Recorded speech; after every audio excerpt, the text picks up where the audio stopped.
evening. My name is Rowena Tani Powell.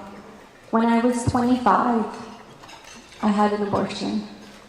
It was during a time when I was in a bad relationship, and I felt like it was the only way out.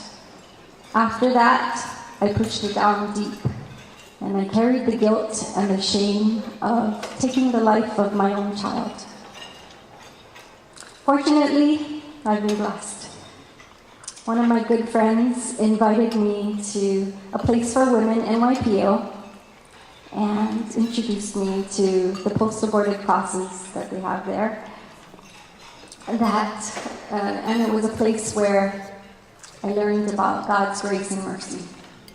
There I received love, support, and the tools with God's word and prayer was able to fully receive God's forgiveness.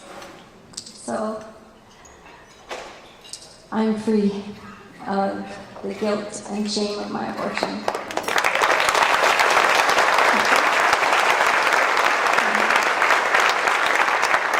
I'm truly grateful for all of the supporters and all of the volunteers at A Place for Women in YPO. Thank you. A big mahalo to all of you. You make a difference in people's lives. You have made a difference in mine. Big mahalo, and God bless.